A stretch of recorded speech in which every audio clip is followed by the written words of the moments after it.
Hello friends, कैसे हैं आप लोग। मैं शुभम एक बार फिर से आपका शुभम एकेडमी में स्वागत करता हूं।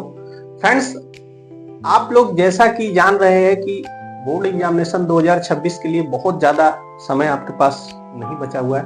तो आई होप आप लोग अपनी बोर्ड एग्जामिनेशन 2026 की प्रिपरेशन अच्छे से कर रहे होंगे। फ्रेंड्स, आज हम बायोलॉजी स्टूडेंट के लिए एक मोस्ट इम्पोर्टेंट क्लास लेके आए हैं। फ्रेंड्स, ये क्लास इतनी महत्वपूर्ण है, सिर्फ बायोलॉजी 12 क्लास के लिए नहीं, और किसी कम्पिटेटिव एग्जाम की अगर आप तैयारी कर रहे हैं तो उसमें भी ये टॉपिक बहुत पूछा जाता है। कोशिका के बारे में, सेल डिवीजन क्या होता है। तो फ्रेंड्स, बायोलॉजी का सबसे इंपॉर्टेंट टॉपिक जो कि किसी भी कम्पिटेटिव एग्जाम में, बोर्ड एग्जामिनेशन में तो इंपॉर्टेंट सही है, कोशिका के बारे में पूछा जाता है, कोशिका विभाजन के बारे में पूछा जाता है, लेकिन फ्रेंड्स और कम्पिटेटिव एग्जाम की आप किसी तैयारी करेंगे तो उसमें भी सेल के बारे में पूछा जाता है, सेल डिवीजन के बारे में पूछ लिया जाता है। तो फ्रेंड्स, सभी के लिए मोस्ट इंपॉर्टेंट क्लास है। आप फ्रेंड्स बहुत ध्यान से क्लास को देखिएगा, इस क्लास को मिस मत करिए, क्योंकि बहुत ही महत्वपूर्ण क्लास है। फ्रेंड्स, आज हम आपको बताएंगे कि समसूत्री कोशिका विभाजन क्या होता है। फ्रेंड्स, आप लोगों ने कोशिका के बारे में समझा, कोशिका क्या होती है। आज हम समसूत्री कोशिका, कोशिका विभाजन में दो प्रकार का होता है, समसूत्री कोशिका विभाजन, अर्धसूत्री कोशिका विभाजन। तो आज हम समसूत्री कोशिका विभाजन के बारे में विस्तार पूर्वक समझेंगे। बहुत ध्यान से देखिएगा फ्रेंड्स, क्योंकि बहुत ही इंपॉर्टेंट क्लास है। तो फ्रेंड्स, देखते हैं हम लोग। जैसा कि आप लोग जानते हैं, जो कोशिका थी, कोशिका की खोज सन 1665 में रॉबर्ट हुक नामक वैज्ञानिक ने की थी। ये आप लोग जानते हैं, जिन्होंने मृत कोशिका को सबसे पहले देखा था, जो कि मधुमक्खी के छत्ते के समान इसकी संरचना थी। आप सेल का स्ट्रक्चर भी देख सकते हैं फ्रेंड्स, इस प्रकार कुछ कोशिका होती है, ऐसी संरचना होती है फ्रेंड्स। इसमें न्यूक्लियस होता है और सभी कोशिकांग इसके अंदर उपस्थित होते हैं। जो प्रोकैरियोटिक कोशिकाएं होती हैं उनमें अल्फ विकसित केंद्रक होता है और कुछ कोशिकांग अनुपस्थित रहते हैं। लेकिन जो यूकैरियोटिक कोशिकाएं होती हैं उनमें सभी प्रकार के जो होते हैं कोशिकांग, जैसे माइटोकॉन्ड्रिया हो गया, गोल्गी काय हो गया, लाइसोसोम हो गया, राइबोसोम हो गया, ये सारे कोशिकांग उपस्थित होते हैं। साइटोप्लाज्म हो गया, ये सब पाया जाता है। क्योंकि फ्रेंड्स, आप लोग जानते हैं, रॉबर्ट हुक ने सन 1665 में बताया था कि कोशिका हमारे शरीर की क्या है, संरचनात्मक एवं क्रियात्मक इकाई है। यानी हमारे शरीर का जो स्ट्रक्चर है वो कोशिका से बना हुआ है। फ्रेंड्स, आप अच्छे से जानते हैं, मनुष्य जब जन्म लेता है तो उसका आकार बहुत छोटा रहता है, धीरे धीरे करके उसका विकास होता है। तो आप एक क्रम को भी देख सकते हैं फ्रेंड्स। सर्वप्रथम आप देखेंगे, जीवन में सबसे पहले कोशिका बनती है। कोशिका से जो होता है, बहुत सारी कोशिकाएं मिलकर ऊतक का निर्माण करती है, जिसको टिश्यू बोला जाता है। उसके बाद जब ऊतक बन जाए, ऊतक बनने के बाद क्या बनता है फ्रेंड्स, ऑर्गन्स बनते हैं। ऑर्गन्स के बाद बॉडी सिस्टम बनता है।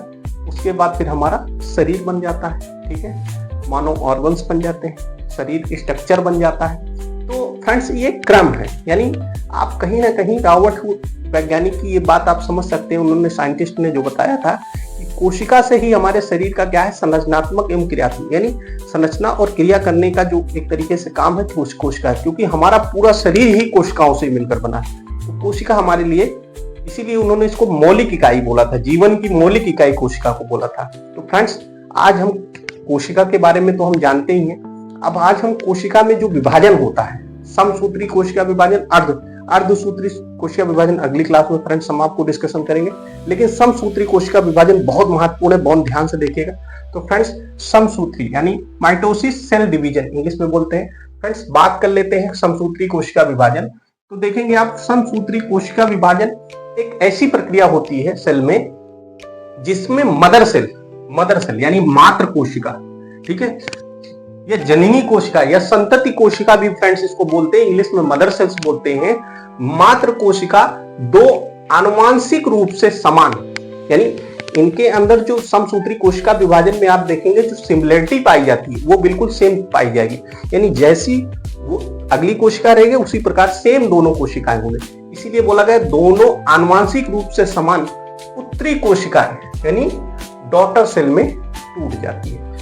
तो इस प्रकार की जो मतलब कोशिका विभाजन होता है, सेल डिवीजन होता है फ्रेंड्स, उसे क्या बोलेंगे, समसूत्री कोशिका विभाजन। सरल तरीके से ये कह सकते हैं फ्रेंड्स कि जो मदर सेल होती है समसूत्री कोशिका विभाजन में, दो डॉटर सेल में टूट जाती है। यह प्रक्रिया क्या कहलाएगी फ्रेंड्स, माइटोसिस सेल डिवीजन यानी समसूत्री कोशिका विभाजन कहलाएगी। फ्रेंड्स, इसके 4 फेज होते हैं। ऐसे नहीं आप सेल डिवीजन को इस तरीके, ये भी जो सेल डिवीजन का प्रोसेस आपने समसूत्री कोशिका विभाजन में पढ़ा है, ये समसूत्री यानी माइटोसिस सेल डिवीजन की जो बात करेंगे फ्रेंड्स, बहुत ध्यान से देखना फ्रेंड्स, क्योंकि ये हर एग्जाम के लिए महत्वपूर्ण है। तो माइटोसिस सेल डिवीजन जो होता है उसके 4 फेज होते हैं। ज्यादा एक तरीके से समझने के लिए बेहतर तरीके से हमको चारों फेज के बारे में भी जानना जरूरी है। तो फ्रेंड्स जब देखेंगे यह 4 प्रक्रियाएं होती हैं। पहले तो ये इसको तो हटाई देती, क्योंकि मदर सेल है यही टूटेगी। सेल डिवीजन आप लोग जानते हैं, कोई भी शरीर अगर मान लीजिए बॉडी अपने ग्रोथ के लिए या मरम्मत के लिए कभी करेगी तो वो सेल डिवीजन करेगी। तो सेल डिवीजन की बात करेंगे जो पूर्वावस्था होती है, पहली फेज जब समसूत्री कोशिका विभाजन में होती है उसको बोलते हैं प्रोफेज, यानी फर्स्ट जो डिवीजन होगा समसूत्री में वो प्रोफेज होगा। दूसरा होगा मध्यावस्था, या इसी को मेटाफेज के नाम से जाना जाता है। मध्यावस्था या मेटाफेज भी इसको बोल देते हैं। इसका सेकंड जो होगा यानी ये क्या है, ये वाला प्रोफेज है, ठीक है, ये प्रोफेज, और सेकंड जो है मेटाफेज, ठीक है, ये मेटाफेज है, ठीक है, सेकंड मेटाफेज है, ये सेकंड है, ये मेटाफेज है। उसके बाद थर्ड जो है वो पश्च अवस्था है, यानी एनाफेज, इसको क्या बोलेंगे, तीसरी जो सेल डिवीजन यानी सेल डिवीजन हो रहा है इसी मात्र कोशिका में, ये स्टेप बाय स्टेप होता है। तो तीसरा जो है एनाफेज है, और फोर्थ जिसको टीलोफेज बोलते हैं, यानी इसमें 2 अलग प्रकार के, यानी केंद्रक ही खींच के अलग तरीके से टूट जाता है, और 2 प्रकार की कोशिका, माने केंद्रक भी डिवाइड होता है इसमें। केंद्रक का जो जेनेटिक मटेरियल है वो समान रूप से डिवाइड होता है। इस प्रक्रिया को टेलोफेज कहते हैं फ्रेंड्स, यानी इसी को क्या बोलते हैं, अंत्यावस्था भी हिंदी में बोलते हैं, इंग्लिश में टीलोफेज बोलते हैं। तो फ्रेंड्स फिगर के माध्यम से समझेंगे तो ज्यादा बढ़िया तब बना सकते हैं, क्योंकि हमें समसूत्री विभाजन बहुत इंपॉर्टेंट है फ्रेंड्स। समसूत्री विभाजन में आप देखेंगे ये एक मदर सेल्स है, क्या है, मदर सेल्स है। फिगर में आप बहुत ध्यान से देखें फ्रेंड, ये क्या है, मदर सेल्स है, यानी मातृ कोशिका, इसको हमने डिनोट किया। अब मदर सेल्स में आप जानते हैं जैसे क्रोमोसोम की संख्या बात करें तो क्रोमोसोम्स आप देखेंगे इसमें बराबर रहेंगे, ठीक है। अब गुणसूत्र की बात करेंगे तो गुणसूत्र क्रोमोसोम क्या है, इसमें बराबर है। गुणसूत्रों की संख्या क्या होगी, बराबर होगी। जितने गुणसूत्र इसमें हैं उतने ही गुणसूत्र इसमें होंगे। इमेजिन करेंगे, अब हम कल्पना कर लेते हैं कि जैसे मान लीजिए इसमें मतलब इमेजिन, आप जानते हैं गुणसूत्रों की संख्या कितनी होती है, तो आप जानते हैं 46 गुणसूत्र होते हैं, ठीक है, 23 जोड़े में गुणसूत्र पाए जाते हैं। तो हम मान लीजिए इसमें 20 गुणसूत्र है, समझाने के लिए मैंने बताया 20 गुणसूत्र अगर मात्र कोशिका में। अब सेल डिवीजन की प्रक्रिया हो रही, इसमें समसूत्री कोशिका विभाजन की मैं बात कर रहा हूं। अब ये सेल डिवीजन की प्रक्रिया होगी। अब सेल डिवीजन में आप देखेंगे इसमें सेल डिवीजन की प्रक्रिया होगी तो केंद्रक भी अलग तरीके से टूटेगा, ठीक है। देखेंगे इसमें अगर मान लीजिए 20 क्रोमोसोम है, मदर सेल्स की बात करेंगे, मदर सेल्स जब डिवाइड होगी, मैंने कि जैसे बताया आपको कि जो समसूत्री कोशिका विभाजन होता है उसमें मदर सेल्स 2 समान पुत्री कोशिकाओं में टूटेगी। तो समान पुत्री कोशिकाओं में टूटने के बाद यहाँ देखेंगे आप स्टेप बाय स्टेप प्रक्रिया चलती है, यानी केंद्रक में भी कहीं ना कहीं खिंचाव होता है। यानी कोशिका जब टूट रही है तो इसके साथ जेनेटिक मटेरियल में भी इसके जो न्यूक्लियस होता है उसमें भी एक तरीके से खिंचाव की प्रक्रिया चलती है। जो पहली जैसे मेटाफेज, उस अवस्था को क्या बोलते हैं, मेटाफेज। उसके बाद फिर थोड़ा सा और न्यूक्लियस यानी सेल जो होती खिंचती है, जिसमें अब बराबर न्यूक्लियस टूटने की स्थिति में आ जाते हैं। जैसे 20 क्रोमोसोम अगर मान लीजिए कल्पना करेंगे तो 20 इसमें 20 इसमें, यानी संख्या जो रहेगी वो क्या रहेगी, बराबर रहेगी। दोनों तरफ न्यूक्लियस की जो संख्या रहेगी वो बराबर रहेगी, यानी केंद्रक का जो जेनेटिक मटेरियल जो है वो बराबर भागों में केंद्रक टूटता है, ठीक है फ्रेंड्स।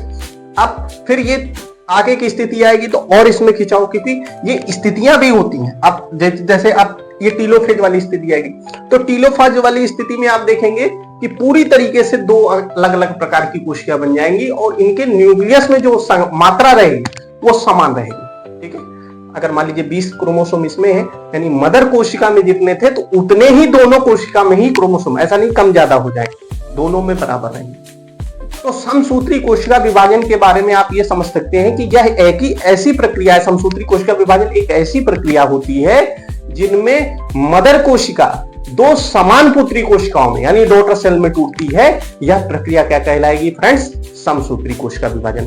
अब इसके बाद फ्रेंड्स मैं अर्धसूत्री कोशिका विभाजन भी आपको समझाने का प्रयास करूंगा। तो फ्रेंड्स बहुत ही इंपॉर्टेंट क्लास थी, क्योंकि बायोलॉजी स्टूडेंट के लिए मोस्ट इंपॉर्टेंट क्लास है। तो फ्रेंड्स आशा करता हूं ये क्लास आपको अच्छी लगी होगी। फ्रेंड्स अगर ये क्लास आपको अच्छी लगी हो तो लाइक करें, और अगर आप फ्रेंड्स चैनल पर नए हैं तो चैनल को सब्सक्राइब जरूर करें, क्योंकि फ्रेंड्स आप चैनल को सब्सक्राइब नहीं करते, क्योंकि चैनल सब्सक्राइब करेंगे तो इससे मोटिवेशन बढ़ता है। तो फ्रेंड्स चैनल को सब्सक्राइब जरूर करें, और फ्रेंड्स जो आपके दोस्त हैं उन दोस्तों में भी इसको शेयर करें, क्योंकि इस क्लासें जो है आप लोग के लिए ही चलाई जा रही हैं। तो फ्रेंड्स इस चैनल को शेयर करें। Thank you friends.